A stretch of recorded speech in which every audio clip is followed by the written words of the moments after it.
pagi pemirsa pencinta suara kebenaran. Bersama ini kita sudah ada narasumber 3. Yang pertama Saudara Gufron dari KPK. Selamat pagi, Bro. Pagi. Saudara Hari Purwanto dari pagi, LSD, Lembaga Studi Demokrasi. Siap. Selamat pagi. Saudara Emerson ya, dari ICW. Ya, selamat pagi. Alhamdulillah. Jadi hari ini kita membahas tentang arah pemberantasan korupsi di era Prabowo Subianto. Jadi maksudnya karena arah desain besarnya adalah mau dibawa kemana KPK, mau dibawa kemana civil society anti korupsi. Ya kan, kita pengalaman masa lalu tidak pernah baik-baik saja, ini masalah. Jadi kita perlu mendengarkan langsung dari mereka-mereka ini narasumber yang berpengalaman.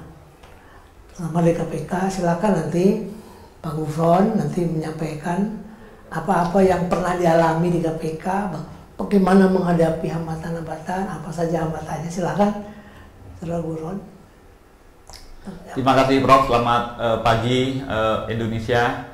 Jadi pertama saya atas nama pimpinan KPK bersama insan KPK tentu pertama-tama mengucapkan selamat dan juga semoga di kepemimpinan Bapak Prabowo bersama wakilnya Mas Gibran mudah-mudahan ke depan Indonesia sebagaimana disampaikan visi misinya adalah untuk melindungi segenap bangsa Indonesia, mencerdaskan kehidupan bangsa itu terwujud ya.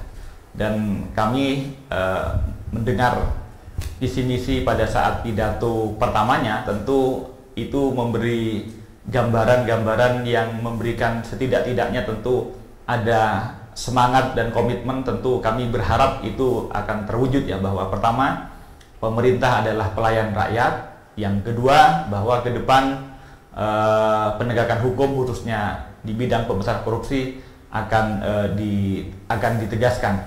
Oleh karena itu di titik visi misi dan komitmennya itu memberi harapan. Tentu kemudian di kedua itu harus setelah visi misi tentu pada implementasinya ya. Implementasi sebagaimana kita ketahui bahwa korupsi di Indonesia kami pandang bukan hanya sebagai sebuah penyakit personal, karena sebagaimana Prof. Lomdi selalu di ruang-ruang kelas dijelaskan ya, bahwa tindak pidana itu hanya adalah alat negara sebagai instrumen untuk mengamputasi setiap warga negara yang amoral lah. Nah, tetapi faktanya di Indonesia saat ini korupsi itu seperti seakan-akan sudah sistemik, karena bukan hanya timbul dari sebuah penyakit moralitas personal, tetapi timbul secara sistematis dan struktural dari sebuah produk, utamanya dari proses dari proses demokrasi. Artinya ada proses baik pileg, baik pilkada maupun pilpres yang itu memberikan nuansa seakan-akan proses demokrasi kita masih full money politik, sehingga ketika duduk mengakibatkan mereka perlu proses recovery terhadap modal-modal yang telah dikeluarkan. Nah, di titik itu kemudian mengakibatkan maka korupsi menjadi seakan-akan bukan hanya penyakit di sebuah segmen elit, bahkan ke middle, dan masyarakat pun saat ini menunggu proses-proses politik itu dengan amplop-amplop. Nah, ketika penyakitnya begini, proses penindakan itu yang dilakukan oleh KPK hanya mungkin antara 2, 3 sampai maksimal 5%. Jadi yang kami tangani itu baik yang OTT maupun case building, sesungguhnya fenomenanya hanya kalau fenomena gunung es bukan hanya puncaknya, tapi bahkan mungkin hanya mahkotanya 5% itu. Sementara yang 100% itu belum terhandle. Oleh karena itu ke depan memang pemberantasan itu harus kemudian menjadi bagian yang inherent dan komprehensif dari proses pencegahan. Artinya pencegahan itu mulai dari apa agar masalah tata kelola maupun tata kelola kewenangan maupun keuangan yang mengakibatkan ada celah-celah korupsi itu perlu diperbaiki atau direform lebih dahulu. Pun kalau kemudian masih ada yang nakal, baru kemudian penindakannya perlu secara tegas, sebagaimana beliau sampaikan sendiri bahwa hukum harus membela dan juga memperjuangkan keadilan bagi rakyat. Nah, Prof. Romli dalam tulisannya bahkan menambahkan, itu perlu ditambahkan bahwa hukum juga perlu bukan hanya tajam ke atas, tapi juga tajam ke atas ke bawah. Artinya hukum tidak boleh kemudian hanya tajam ke atas, tapi kedua-duanya harus berlaku sama secara imparsial. Ini yang menurut saya, Prof. Jadi ke depan perlu kemudian pencegahan secara sistemik lebih dahulu, untuk kemudian baru kemudian kalau proses pencegahannya di dalam tata kelola kewenangan publik yang mestinya orientasinya berkepastian, berkemudahan, transparansi, dan kemudian akuntabel, semakin ini terjadi, maka harapannya celah-celah ataupun tidak pidana korupsi itu akan kemudian menurun. Yang kedua, kontrol terhadap keuangan penyelenggaraan negara, yaitu LHKPN, perlu kemudian diintensifkan. Yang selama ini baru tahunan, perlu saat ini bisa ditingkatkan, bisa mungkin entah 6 bulanan, mungkin 3 bulanan, bahkan di era digital seperti saat ini, jual beli sudah sangat bisa digital, sehingga kontrol terhadap transaksi dan keuangan penyelenggara negara itu bisa semakin real time. Jadi kalau menurut Pak Gufron ya, arah penanganan korupsi ini 2, pencegahan dan juga penindakan. Yep. Pertanyaannya tentu selalu muncul kembali, 2 strategi itu baik dulu selama 78 tahun ya kita merdeka, kemudian juga ke depan. Kalau melihat pidato Presiden Prabowo, penegakan hukum harus tegas, keras. Ya. Nah ini maknanya dari sisi hukum ya, pasti Presiden hukum harus tegas, artinya tidak ada pandang bulu lah. Ya. Juga tegas dalam hal tumpul ke atas, tajam ke atas dan ke bawah, kan itu maksudnya. Nah nanti gimana pendapat Emerson dari Indonesian ICW? Ya, makasih Prof. Tadi sudah disampaikan Mas Gufron, menarik ya, bahwa kita semua pasti punya harapan yang sama terkait dengan pemberantasan korupsi, walaupun tidak sedikit juga yang pesimis gitu ya, pemberantasan korupsi di era Pak Prabowo. Tapi saya menggarisbawahi begini, bicara soal Prabowo dan anti korupsi atau pemberantasan korupsi, paling tidak kita melihat pertama di pidatonya, Prof. Kemudian kedua, janji-janji atau di visi misi Presiden. Jadi kalau kemarin pas pidato pada saat pengambilan sumpah sebagai Presiden di DPR MPR, itu menarik, dia singgung soal pertama korupsi itu harus dimulai dari kepalanya begitu. Kemudian yang kedua, ada statement juga dia akan melakukan upaya pemberantasan korupsi dengan 3 cara: pembenahan sistem, kemudian penegakan hukum atau penindakan, dan kemudian digitalisasi. Nah, di luar pidato Presiden, kita juga harus merujuk lagi melihat ke janji-janji kampanye ketika dia masuki fase kampanye Pilpres kemarin. Jadi ada beberapa statement yang kemudian kita bisa cermati, misalnya soal pemberantasan korupsi sampai ke akar-akarnya, kemudian perburuan koruptor bahkan sampai ke Antartika, Prof. Waktu itu dia bilang begitu. Nah, kemudian dia ada janji untuk meningkatkan anggaran bagi upaya pemberantasan korupsi. Nah, kemudian juga ada janji pernyataan dia akan pimpin upaya pemberantasan korupsi secara sungguh-sungguh dan total. Nah, tapi lagi-lagi begini, kita kan kalau politisi yang berjanji itu kan masih tanda tanya ya. Artinya yang kita lihat sementara ini masih jargon nanti omon-omon gitu ya, kalau bahasa Jawanya jadi belum bisa dilihat secara konkret. Jadi sampai pelantikan kemarin gitu ya, setelah 20 Oktober, kemudian 21 Oktober pembentukan kabinet, kita sendiri belum punya gambaran soal apa sih program pemberantasan korupsi yang akan dibangun oleh Pak Prabowo. Ya. Artinya apa? Kita sendiri masih belum melihat sebenarnya apakah pernyataan-pernyataan pidato politik, kemudian juga visi misi program itu sudah bisa dilihat publik atau bisa dicek lagi publik, sekaligus juga memberikan kritisi kira-kira ini realistis atau tidak, bisa diterapkan atau tidak. Dan kemudian yang kedua yang juga harus dicermati adalah begini, program semangat pemberantasan korupsi itu nggak hanya Pak Prabowo, tapi juga harus ke semua pembantunya gitu. Jadi jangan sampai yang statement yang anti korupsi cuma Prabowo gitu. Walaupun ada juga kritik gitu ya, bahwa statement dia itu ketika pas pidato pelantikan atau pengambilan sumpah itu dia hanya bicara korupsi dan kolusi, tapi lupa soal nepotisme gitu ya. Saya nggak tahu apa dia nggak enak gitu ya, kalau ngomongin nepotisme itu menyinggung beberapa orang atau bahkan juga mungkin apakah juga dia akan lakukan itu atau tidak. Tapi ini yang kemudian masih dinanti masyarakat juga masih menunggu program yang detail dan kemudian bicara soal implementasi seperti apa. Jadi kita punya pengalaman paling tidak di 2 presiden sebelumnya. Jadi misalnya ketika Pak Jokowi menjabat sebagai presiden, kita selalu bilang kalau trennya gitu, Pak SBY itu bicara soal secara keseluruhan, bicara soal pemberantasan korupsi, kita selalu ingat kampanye Partai Demokrat, katakan tidak pada korupsi.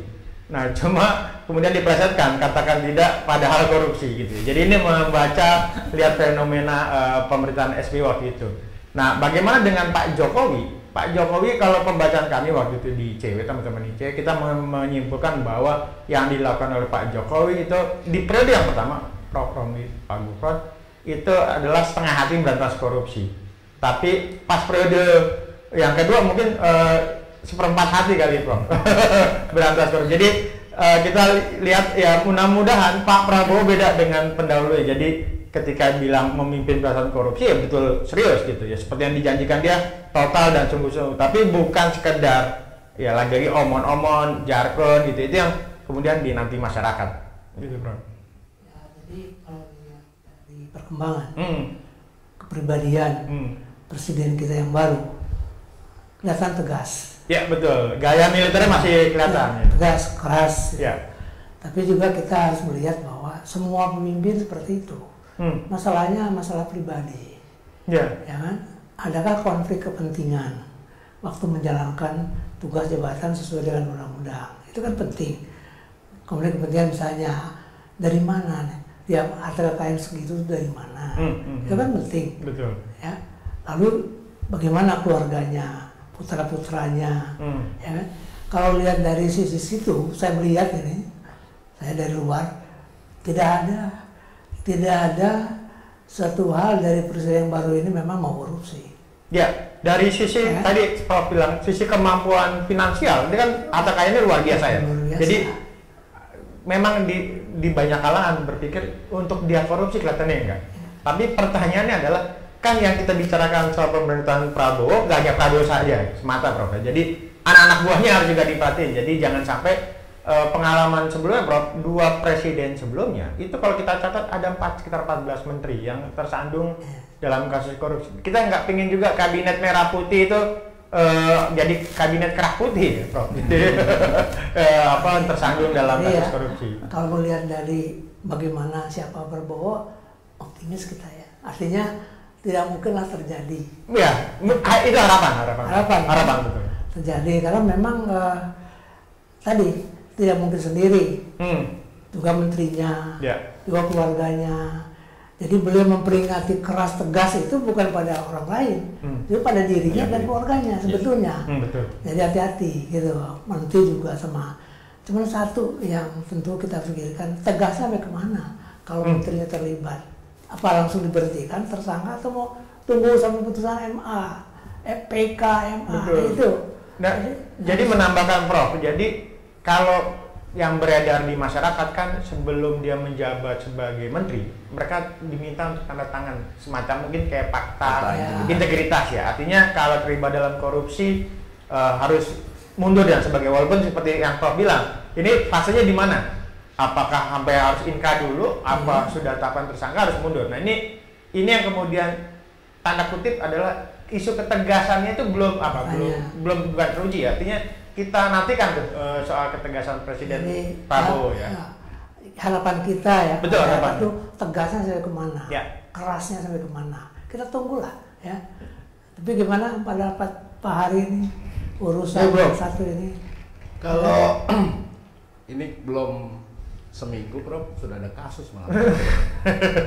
Kasus ada apa? salah satu menterinya kan menggunakan kop suratnya itu, Bro, untuk acara. Ceritakan aja Ya, kan? Pak. Artinya Kita nggak tahu. ada salah satu menterinya, menteri desa kan. Menteri desa, dan betul. ramai. Belum 24 jam lah, iya kan. Nah, Tanggal 21 itu. Iya, tanggal 21. Peristiwanya di 21, pelaksanaan acaranya kemarin, Bro, di Badulu. Nah, tentu ini juga jadi salah satu tamparan juga, Bro, buat Prabowo. Enggak, Kan? dosanya apa? Pertama gini, Bro. Penggunaan kewenangan acara keluarga, Bro. Dan itu sempat dikritik oleh Prof Mahfud. Iya kan? Bahkan statement hari ini menteri tersebut minta maaf, Bro. Minta maaf sama siapa? Nah, Kalau pembacaan saya sih dia nggak minta maaf, cuman janji tidak akan mengulangi ya, bahasa mengulangi kan. Tidak akan tentu mengulangi. ini kan sudah satu dalam kabinet, ini adalah mencoreng. Nah kita tunggu ketegasan Nah, Presiden kan. Betul. Gitu. Artinya Kayaknya kalau ini kayak udah masuk list daftar reshuffle kayaknya. Nggak tahu gitu. Iya, mungkin. Saya baru duga. Iya. Nah, tapi setengah dukun gitu. Nah, tapi memang soal ketegasan, soal ingin memimpin langsung pemberantasan korupsi itu kan pernah diucapkan di saat debat kampanye di KPU, Bro. Janji soal prioritas pemberantasan korupsi. Terus yang kedua dia pernah juga presiden ini menjanjikan pada saat kampanye di Banjar, ya kan, bicara soal anti korupsi. Bahkan salah satu poin yang dia tekankan adalah bagaimana pemberantasan korupsi ini bisa mencegah kemiskinan, Bro, bahasa beliau. Ya, Nah. gini ya. Pertanyaan pertama ke KPK lah. Apakah Prabowo semua wakil presiden itu sudah lapor ke LHKPN belum? Ya. Nah, itu harus dibuka kan? Ya, Sudah apa belum? Gini, Ya. Prof. Jadi kewajiban LHKPN itu memang tertuang dalam Undang-Undang 3199 dan implementasi di kami bagi pejabat negara yang sudah lama, artinya yang kan menteri-menteri ini Ya. tidak semuanya baru, Ya. artinya ada yang sudah merupakan pejabat negara sebelumnya. Itu kita trace apakah sebelumnya mereka taat tidak. Sementara bagi pejabat negara yang baru itu memiliki kewajiban untuk kemudian melaporkan dalam tempo 30 hari kemudian. Kita tunggu, kan banyak beberapa pihak yang sebelumnya mungkin dari swasta, mungkin dari akademisi yang belum wajib LHKPN, ya kita tunggu itu, Bro. Ya. Tapi prinsipnya begini sebenarnya, jadi pemerintahan korupsi itu di level presiden atau di level pemerintah, tentu bicara tentang strategi yang bersangkutan, bukan teknis tentang penangkapan dan lain-lain. Tentu itu level kami para penegak hukum, baik polisi, jaksa ataupun KPK. Menteri boleh kan? Lah itu salah satunya, boleh. salah satunya salah satunya ada tidak komitmen yang bersangkutan Pak Prabowo itu kemudian memberikan keleluasaan dan independensi kepada APH Saya ingat untuk dulu, menegakkan saya ingat secara independen. Kasus desanya SBY masih ingat nggak? Iya. Ya, Aulia Pohan ya. Ya kan tidak ada korupsi ketika biasanya dikenai tindakan sama KPK, antasari kan jadi masalah. Jadi masalah. Ini contoh nyata loh, bukan contoh ngawang-ngawang, ada Ya. Ya, fakta. satu fakta itu. Ya. Jadi kita tunggu tuh kerasnya sampai kemana. Ya. Ya itu Pak. Jadi sebenarnya di level pimpinan memang kita setelah kita mendengar janji yang memberikan harapan dan semangat itu, tentu kemudian implementasi. Ya, baik. Nah, itu masalah ya, yang kita stressing pada keras dan tegas itu kan. Yang tidak pernah keras, tidak pernah tegas. Yang terjadi kan begitu. Harapan kita kan lebih. Kebetulan presidennya orang yang berpunya, ya kan. Anaknya juga sudah settle, nggak ada masalah. Selesai lah. Ya kan, selesai pada dirinya sendiri kan. Nah, tinggal lagi nih menterinya ngerti, nggak paham nggak? Ya, karena di sini kabinet ini kan gemoy. Ya. Kalau saya bilang bukan gemoy, berbagai latar belakang, nano lah. Ya. Ada versi yang lain obesitas, Prof. Nah, pokoknya yang besar gitu, biasanya jalannya susah. Ya, betul. Ya. Contoh, 48 kementerian, wamen menteri, sekian wamen, totalnya 104 lah. Ya. Kementerian ada sekian banyak, dipecah lagi. Badan-badan. Hukuman kecil dipecah. Pertanyaan saya nih ya, pengawasannya gimana? Ya kan? Kan sistem pemerintahan itu harus ada kebijakan, polisi, regulasi, eksekusi, pengawasan. Kita lemah di pengawasan, masalah. Ya, Inspektorat Jenderal ngawasi, ada temuan, lapor menteri bilang diam kamu, selesai. Ya. Nah ini masalah-masalah kita. Jadi masalahnya bagaimana ngawasi, ya kan? Sekian provinsi, kemudian jumlah orang, yang remehnya pasti di jalan, heong-heong. Di era digital seperti ini, Prof, sebenarnya pengendalian itu memang penting dan sesungguhnya sudah memiliki kemudahan. Harusnya. Tetapi memang yaitu komitmennya mau dikendalikan atau kemudian hanya jadi alat, kadang-kadang menjadi instrumen untuk kemudian tidak secara positifnya. Semua dengan sistem. Kalau digital itu bagus, OSS itu bagus kan. Pak Luhut sering bicara ini karena ada sistem digital nggak mungkin korup. Tapi kan yang penting buat kita nih, who is the man behind the gun? Siapa yang megang? Ya kan? Yang megangnya mana apa enggak? Ini terkait kasus Bakum kan? Bagaimana bisa wamen merubah? Padahal udah sistem ini, ya kan? Itu suatu fakta kenyataan bahwa bukan mesinnya, bukan alatnya, orang yang menggunakan itu yang keamanah kata orang Sunda, ya kan? Ini penting.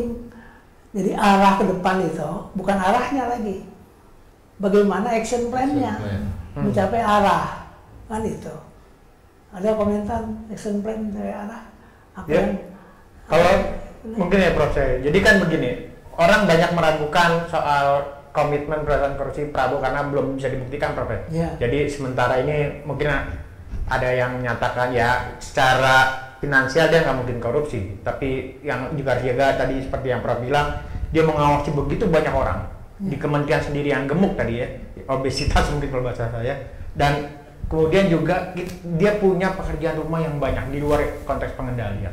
Jadi begini, paling tidak kalau dari catatan saya ada beberapa hal yang mungkin bisa dikatakan sebagai pesan anti korupsi buat Pak Prabowo, Bro. Pertama adalah bicara soal bagaimana menaikkan indeks persepsi korupsi kita, Bro. Yang dari sekarang kan 34 gitu ya. Kalau kita bisa bilang nih zona merah atau negara paling korup sedunia, kemudian paling enggak lah kalau mudah-mudahan bisa di atas 50 ya, Mas Gufron ya. Itu ya kemudian tantangan ke depan. Kemudian yang lain bicara soal penguatan KPK. Jadi beberapa orang mengkritisi pemerintahan Pak Jokowi itu dianggap bagian dari upaya pelemahan KPK lewat misalnya revisi undang-undang KPK atau misalnya ada isu soal TWK gitu ya, kemudian tes wawasan kebangsaan kepada beberapa nama. Nah ini kemudian harus dievaluasi, dicek, dinilai kembali kalau kami di masyarakat sipil, Prof, izin itu pinginnya adalah kembalikan ke undang-undang KPK yang lama. Nah, yang lain kita bicara soal sinergisitas pemberantasan korupsi. Kan ada KPK, kejaksaan, kepolisian dalam pemberantasan korupsi. Kita pinginnya ya 3 institusi ini bahu-membahu pemberantasan korupsi, bukan sama 4 ya, sama yang terbaru ya. Tim tas tipikor. Tim tas itu kan di bawah Polri ya. 4 kan? 4 jadi ya tambah. Nah, itu yang kemudian perlu dibangun bersama. Jadi komitmen bersama perlu dilakukan. Jangan sampai misalnya tadi saling rebutan, kemudian gontok-gontokan. Kita masih ingat, kita udah punya trauma sejarah Prof, ya, bisa cicak buaya gitu ya. Mudah-mudahan ini nggak terjadi di zamannya Pak Prabowo ya. Yang lain isu soal ini yang kemudian selalu dinantikan, isu soal legislasi Prof. Soal revisi undang-undang perampasan aset gitu. Yang itu mungkin udah bukan RUU, sorry, RUU perampasan aset. Jadi RUU perampasan aset udah 10 tahun gitu ya. Itu enggak, ya presiden juga nggak serius, kemudian teman-teman di parlemen juga sebenarnya nggak terlalu minat gitu ya. Nah ini yang kemudian jadi tantangan nih buat Pak Prabowo secara politik gitu ya. Harusnya nggak ada masalah Mas Burhan, Prof Romli ya. Jadi kan partai politik tanda kutip dikendalikan secara mayoritas ya Prof. Itu kan dipegang oleh Pak Prabowo. Ya. Artinya kalau dia sodorin misalnya RUU perampasan aset dengan substansi yang benar ya Prof ya, bukan asal-asalan. Itu sebenarnya cepat loh. Mau kalau dia mau ya itu. Iya. Saya cerita sedikit ya. RUU perampasan aset. Dulu saya ketuanya. Nah, membuat seluruh Excel. Gini perkiranya. Korupsi sudah. 99 dirubah kan? Betul. Cuci uang sudah. Ya, TPPU ya. Udah korupsi, cuci uang, ada lembaganya. Kok masih begini? Rampas aja sekalian. Bikin perampasan aset. Ya.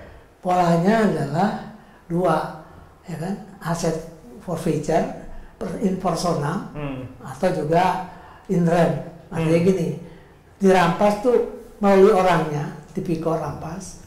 Ada lagi yang bahaya ini in rem. Apa? Son berapa harta kekayaan kemarin? Teten lah misalnya kemarin kan 5 tahun ya. Berapa tuh harta kekayaan? Dicek ya. Dari mana nih uangnya? Lebih. Teten nggak bisa jawab. Dirampas. Tak nasionalan. Udah nggak cerita. Kalau bahasa ini illicit enrichment kan, jadi kekayaan yang tidak wajar bisa dirampas. Udah nggak pakai buper lah. Itu RUU perampasan aset ya saya pikir. Waktu saya buat saya pikir pasti pada yang nggak mau nih. Ya, benar. Tertunda-tunda berapa tahun tuh, baru kemarin masuk, itu pun nggak dibahas, keluar dari balik lagi. Jadi kalau ini kalau joknya teman-teman, ini kenapa sih RUU perampasan aset mandek nggak dibahas? Ada yang bilang takutnya teman-teman di Senayan kalau disahkan dia yang pertama kali kena. Karena ini agak repot ya. Tapi kan saya pernah satu sidang cerita ya, hakim majelisnya ketua PN. Saya cerita perampasan aset, dia kaget. Tolong jelasin gimana nih, kenapa Pak? Ada masalah gitu. Gini, saya kan dapat warisan, cerita itu di sidang. Saya malah curhat ya Pak. Yang penting halal. Ya kan, dan ini kan berapa ke depan. Kalau 2027 ya ke depan. Yang belakang udah lewat. Jadi Bapak nggak usah khawatir kalau ada masalah kan gitu. Baru mendengar RUU saja, ya kan, sudah khawatir, apalagi kalau jadi, ya kan. Tapi menurut saya kalau menurut saya, RUU perampasan harus segera untuk membantu program pemberantasan korupsi. Prabowo, tegas keras. Menjadi lebih optimal ya Prof. Istilah kita. Jadi ada upaya pencegahannya, penindakannya ya tadi. Apa isu aset recovery-nya itu juga jadi concern. Jadi maksud saya itu salah satu parameter pidato Pak Prabowo itu benar. Saken dulu itu perampasan aset. Dibuktikan dengan sana. Pak Gufron. Jadi memang begini ya, sebagaimana sampaikan tadi ya, ada 2 aras yang berbeda di level pemerintahan presiden. Bagaimana disampaikan Mas, memang presiden itu memiliki kompetensi di bidang legislasi. Salah satunya adalah beberapa RUU yang masih tidak terselesaikan di periode berikutnya. Salah satunya perampasan aset, juga pembatasan uang kartal. Nah, ini sepaket Prof. Jadi kalau salah satunya masih kurang saya kira. Semakin ada misalnya pembatasan uang kartal, maka lalu lintas itu semakin terkontrol, lalu transaksi keuangan. Itu di level legislasinya ya. Di level implementasi sebagaimana Prof tadi sampaikan bahwa kendali ya, termasuk juga tentang bagaimana menyikapi keberadaan ada APH di Indonesia, beda kan di negara-negara lain, misalnya penuntutannya hanya cukup kejaksaan. Di Indonesia faktanya tidak 1 tapi ada 2. Nah, ini perlu kemudian memang sebagaimana Pak Alex beberapa kali disampaikan kami gagal dalam mengkoordinasi, padahal kewenangan itu di KPK, itu perlu kemudian beliau pimpin untuk kemudian menyelesaikan dispute tentang koordinasi dan supervisi ini. Karena faktanya memang semakin banyak organ yang memiliki kewenangan yang sama, kalau tidak ada koordinatornya, maka kemudian antar organ itu bisa semrawut. Nah, ini pentingnya di level beliau itu untuk kemudian memadukan. Ini yang dijelaskan juga nih asal usulnya kenapa KPK jadi korsup, bukan lead dictate sendiri. Dari awal dulu sejarah ya, KPK itu lead dictate monopoli, disebut monopoli. Di DPR rame, kejaksaan protes. Suatu saat DPR bilang, Pak Dirjen nih kalau ngotot gini nggak selesai undang-undang. Pikir saya nggak selesai. Pokoknya harus ada kejaksaan tetap, ya. Saya ingat Statuta ICC, Mahkamah Pidana Internasional, ada prinsip asas komplementaritas, la komplementarité. Artinya di situ kalau ada unwilling, tidak mau, unable, tidak mampu, baru KPK ambil alih. Bikinlah koordinasi, supervisi. Makanya lead itu kan di bagian bawah kan. Nah, Paruki pertama ini yang bertumpak lapor, Prof ini nggak jalan, kenapa? Kita udah kejaksaan, orang kejaksaan bilang ngapain pada kesini. Jadi dari awal memang nggak mungkin, kalau nggak terpisah habis. Tadinya makanya monopoli itu jadi korupsi itu udah KPK, kejaksaan nggak perlu lagi yang lain-lain aja gitu. Prosesnya keras tuh di kejaksaan, saya ingat tuh. Kejaksaan Agung almarhum Rahman. Gimana Prof? Semua diambil korupsi, kita kerja apa? Saya bilang, Pak, dari Sumatera sampai ke Papua tuh jejer tulis kejahatan. Diambil satu aja kok ribut. Gitu. Tapi ya di DPR kan nego. Ya kita nggak lalah untuk menang. Maksudnya supaya KPK-nya ada gitu. Kompromi ya Profesor. Tapi kan akhirnya kan begini. Apa yang tadi saya bilang ya udah bisa dibayang kira-kira tumpang tindih, perebut. Ya itu. Artinya faktanya kemudian dari sisi pembahasan RU saja Prof sudah bisa membayangkan, kami faktanya begini. Nah, ini maksud saya yang disampaikan Mas Emerson bahwa salah satu bukan hanya di tataran legislatif, di tataran aktual, bagaimana kemudian kami kan sudah menjadi bagian dari rumpun eksekutif, satu di bawah bersama dengan APH yang lain, beliau tentu perlu kemudian memimpin proses koordinasi ini, mana ketegasan beliau ini menjadi bagian dari harapan-harapan kita bahwa beliau juga selain menyampaikan begitu ya, bahwa kepada calon-calon menterinya sewaktu masih di audiensi beliau menyampaikan bahwa Anda dikirim kepada Kabinet Merah Putih ini bukan untuk mencari uang, salah satunya itu bahwa kemudian akan mempermanenkan KPK. Ini saya kira harapan-harapan yang tentu kemudian perlu dihitung dan kemudian diaktualisasi. Salah satunya implementasinya adalah mengkoordinasikan pemberantasan korupsi. Ini arahnya sudah jelas, maunya Pak Prabowo korupsi berantas, keras, tegas, jelas ya. Pelaksananya kan di sini, KPK, kejaksaan, sama lagi kepolisian, bikin sendiri sekarang, yang langsung dibawa Kapolri. Pertanyaannya nih, memang korupsi ini memang mainan atau gimana? Ya kan, kayak minum dressing gitu, supaya rakyat tenang gitu kan. Ini kan rakyat kita udah pada pintar, ya kan. Nah ini masalah yang saya pikir nih, kok jadi begini gitu. Yang dua aja udah bermasalah, kejaksaan, tambah lagi satu, ya kan. Gimana ini? Logikanya begini, Prof. Semakin banyak organ dan asumsinya, namanya sebuah proyek ya. Kalau sendiri berat, mungkin banyak organ itu akan bagus, asalkan ada koordinatornya, ada yang memimpin. Nah, tapi sebaliknya, kalau kemudian ini dibiarkan tercerai-berai, maka mungkin proyeknya tidak terselesaikan, menimbulkan masalah antar APH-nya. Gitu. Ya, mungkin disitulah sebenarnya perannya Pak Prabowo ya, Prof. Jadi dia sebagai jirigen, apa? Dirigen. Bukan jirigen. Jadi dia memimpin, mengorkestrasi gitu ya. Tapi dalam konteks yang benar ya, bukan dalam arti yang melenceng-melenceng. Jadi perlu apa? Di antara tadi walaupun memang banyak catatan, Prof, izin. Tim task tipikor yang terbaru gitu ya, yang dari Polri Tapi ini sebuah keniscayaan ya. Mau tidak mau, suka tidak suka. Nah, Pak Prabowo yang sebenarnya dia mengorkestrasi ini membuat jalan ini tetap ke jalan yang lurus. Kalau bahasa Islamnya Shiratal Mustaqim. Yang penting kan sekarang siapa pelaksana arah kebijakan presiden? Selain KPK ya, Menteri Hukum, Menteri Koordinator. Ya. Kita sudah punya Prof. Yusril, Menko-nya, wakilnya Pradi, ya, advokat. Ya, karena Menteri Hukumnya udah ada. Tinggal lagi siapa lagi nih? Kan banyak ini. PPATK bagaimana? Gimana nih koordinasi gitu? Karena setahu saya PPATK memang antara pasif dan aktif.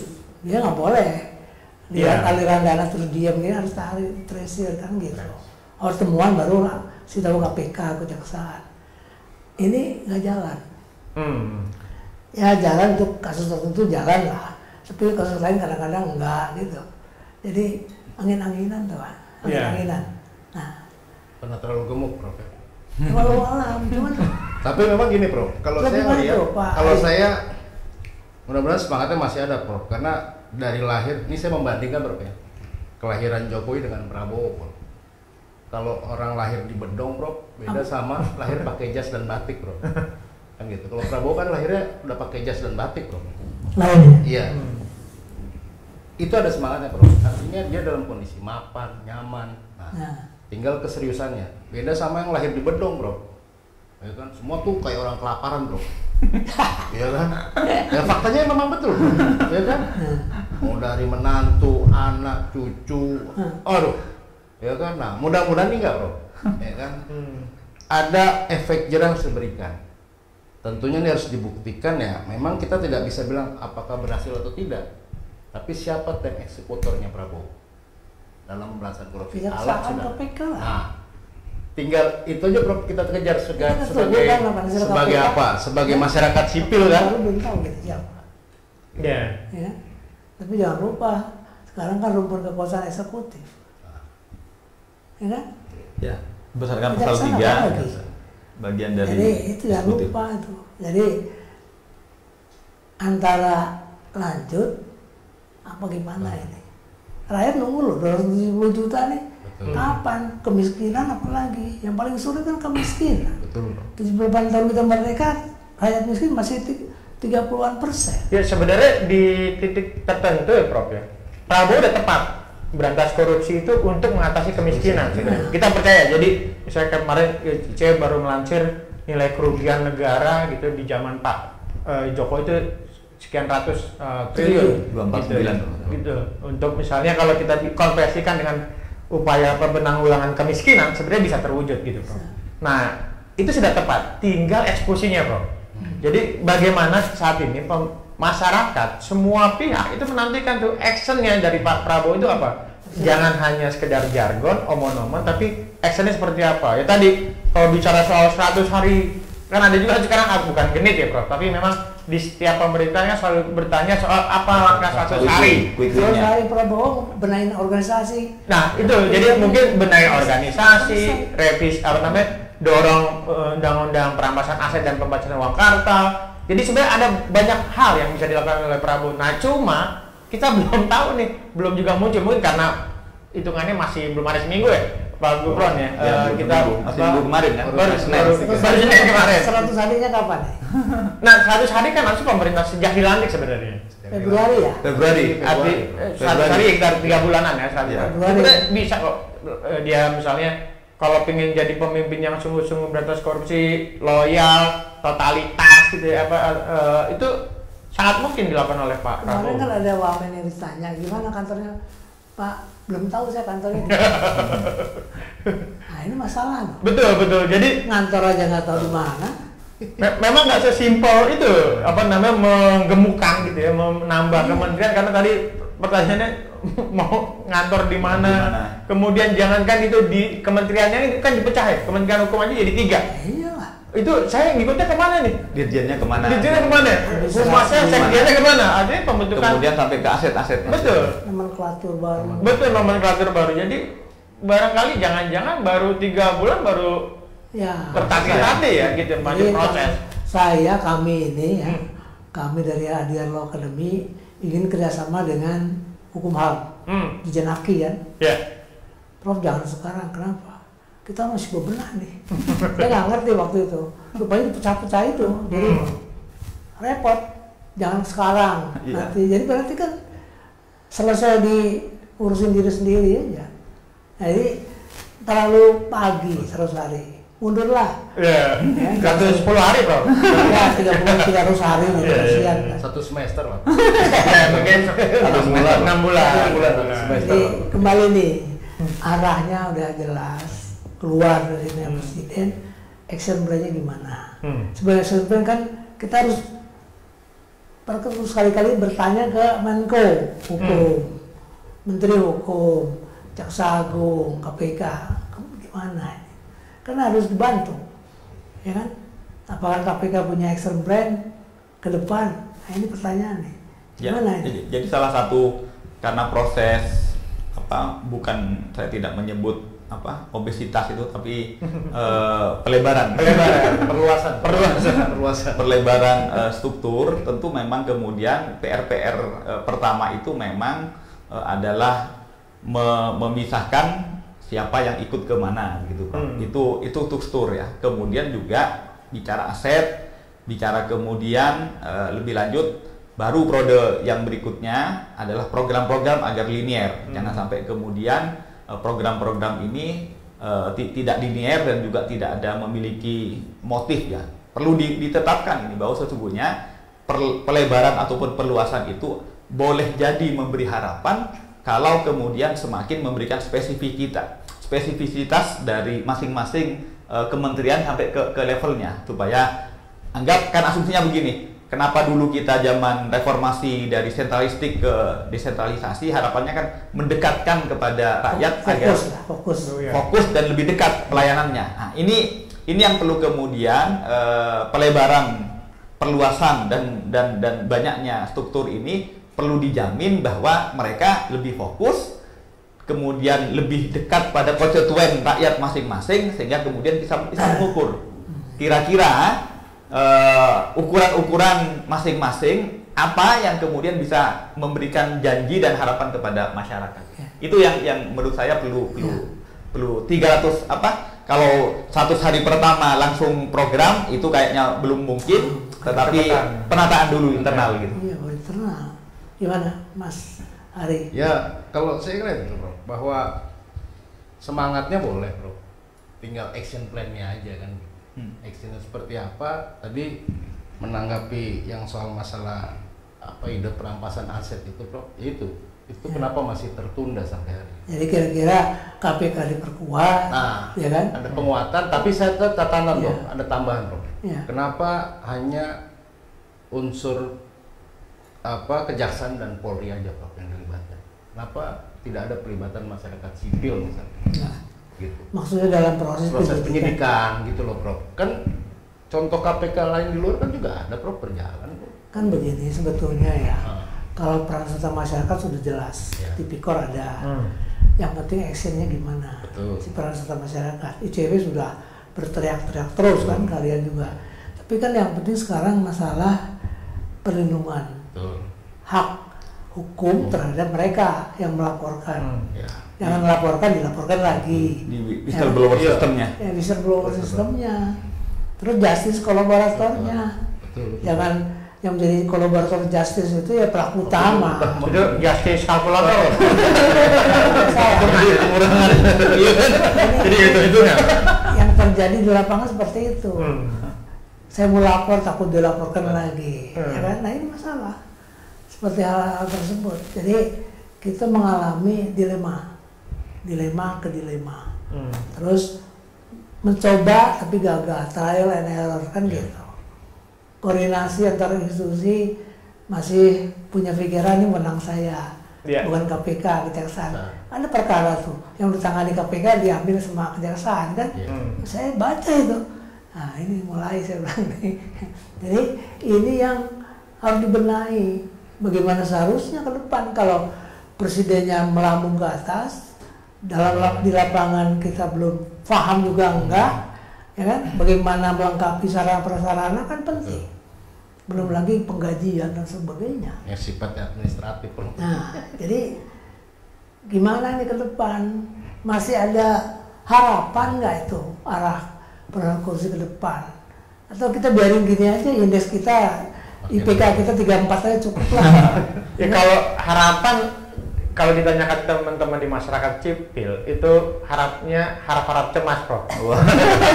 Jadi ini yang kemudian, ini jangan-jangan apa Prabowo itu sama Pak Jokowi karena isunya yang dibangun adalah keberlanjutan, membawa keberlanjutan ke program-program kesinambungan. Jangan sampai gitu ya, Prof. Itu apa ya, sikap komitmen Pak Jokowi yang tidak terlalu kuat dalam pemberantasan korupsi itu menular atau dilanjutkan oleh Prabowo. Nah kalau itu yang terjadi ya wassalam gitu ya. Jadi kita udah betul-betul cemas. Nah cuman kan tadi berharap-harap cemas itu yang mudah-mudahan gitu ya, pesimisme masyarakat, kekhawatiran masyarakat itu bisa dibuktikan sebaliknya, Prof, oleh Pak Prabowo. Jadi dia bisa meyakinkan masyarakat bahwa saya ini betul-betul memang jadi pemimpin pemberantasan korupsi, orang paling depan dalam pemberantasan korupsi, bukan orang yang justru menghambat upaya pemberantasan korupsi. Bagus tuh. Jadi maksud saya gini, lembaga swadaya masyarakat yang memang pro ya, anti korupsi harus tetap ngawal. Ya. Yang dikawal itu pernyataannya, penegakan hukum yang keras dan tegas, pendidikan hukum kan begitu. Tapi sekarang ada masalah kan dalam hal itu, yang keras tegas, yang adil dan bijaksana. Ini yang belum. Keras tegas tapi tidak adil dan tidak bijaksana. Yang ada kan bijaksana diaksini kan. Ini masalah buat kita ini. Jadi ya teman-temannya ya kan. Bagi kami begini, Pak, tentang harap-harap cemas ini. Teman ICW artinya partisipasi publik itu memang dipelihara, bahwa berharap-harap cemas itu harus menjadi bagian dari perspektif masyarakat sipil. Harus harap-harap cemas terus, atau bahasa yang lain sujon terus ya, karena memang begitu. Asalkan harap-harap cemas dan suudon pun itu tetap ada pelindungannya. Sepanjang negara memberi perlindungan kepada partisipasi publik, kan partisipasi kan tidak harus positif tapi juga bisa negatif. Nah, saya kira itu menjadi ujiannya, bukan kemudian pada output hasil ya, prosesnya saja. Bahwa masyarakat sipil masih ada yang berharap-harap cemas, itu penting. Dan kemudian negara harus kemudian menghormati dan juga melindungi harap-harap cemasnya masyarakat sipil itu. Dan yang kedua yang saya sampaikan bahwa keberlanjutan, bagi kami sesungguhnya keberlanjutan itu penting ya, untuk kemudian tidak melompat, tidak jatuh, asalkan yang dilanjutkan tentu yang baik. Betul. Keberlanjutan, kesinambungan itu tentu manusiawi ya, bahwa tiap pemerintahan ada positifnya, ada negatifnya. Tentu kemudian yang kita harapkan kesinambungan itu kesinambungan yang baik itu kita tingkatkan, sementara yang kurang ada baik, sisa kurang baiknya tentu dikoreksi. Saya kira begitu. Kebiasaan pemimpin kita, ganti pemerintahan, ganti masakan, ganti koki, ganti ya kan, ganti kebijakan. Kalau udah bagus, tapi rasanya bukan punya saya ya.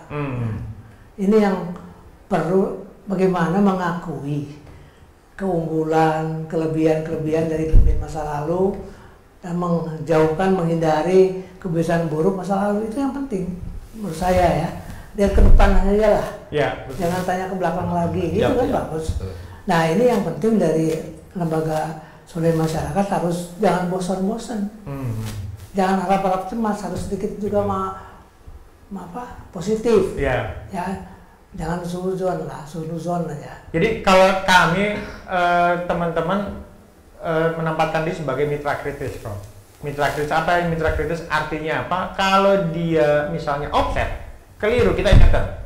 Tapi kita nggak juga pelit-pelit soal memberikan pujian kalau dia kinerjanya bagus ya. Itu yang kemudian kita coba terapkan, Pak. Ketika kita mengawal suatu institusi pemberantasan korupsi gitu ya. Jadi yang kita lakukan adalah mengkritik dia dengan keras kalau dia keliru atau tidak tepat. Kemudian kita akan memuji dia kalau misalnya dia punya prestasi atau dinilai berhasil.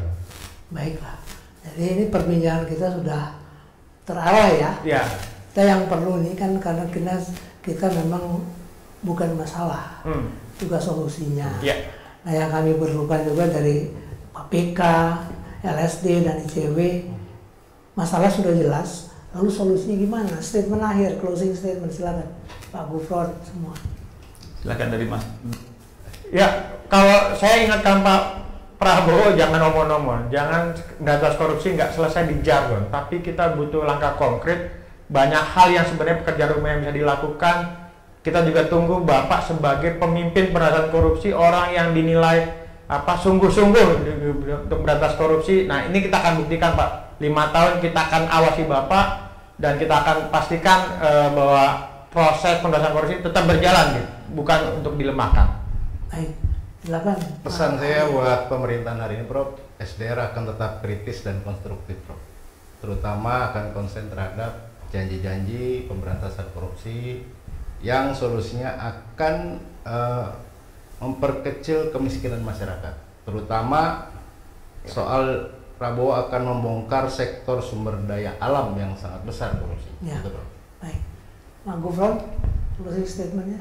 Jadi kami semua rakyat Indonesia tentu mendengar komitmen Pak Prabowo Gibran ya, bahwa beliau ingin dan bermimpi menjadikan Indonesia sebagai swasembada pangan, swasembada energi, bahkan juga swasembada air.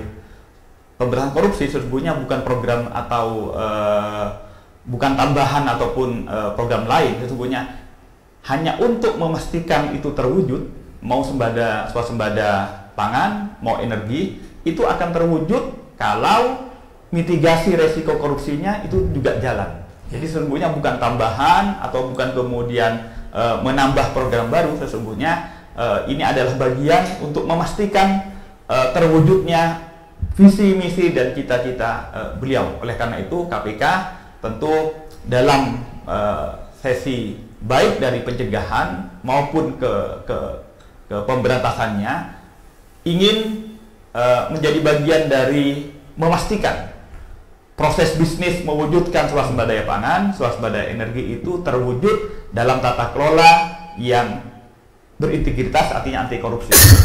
Baru kemudian ada hal-hal yang sekiranya masih penyimpangan, tentu kami berharap pemerintah memberikan kebebasan, independensi, dan juga